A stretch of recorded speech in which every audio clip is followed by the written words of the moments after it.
नमस्कार दोस्तों, जानी कैसे में आपका स्वागत है। हम रोज़ाना स्वास्थ्य संबंधित जानकारी लेकर आते हैं। हमारे चैनल को सब्सक्राइब करना ना भूलें और साथ ही बेल आइकॉन को ज़रूर दबाएं, जिससे कि हमारे सभी वीडियो की नोटिफिकेशन मिले आपको सबसे पहले।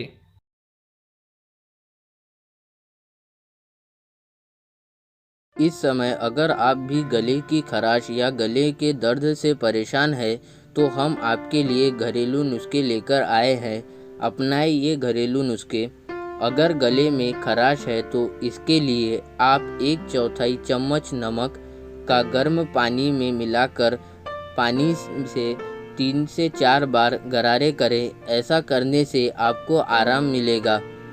हल्दी में एंटीबैक्टीरियल, एंटीवायरल जैसे गुण होते हैं और गले की खराश में इसे पीने से लाभ होता है।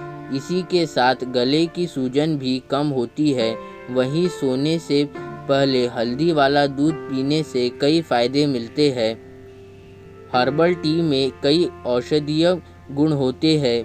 इसी के साथ इसे दिन में 2 से 3 बार पीने से गले की खराश में काफ़ी आराम मिलता है। वैसे आप चाहे तो इसे घर पर बना सकते हैं।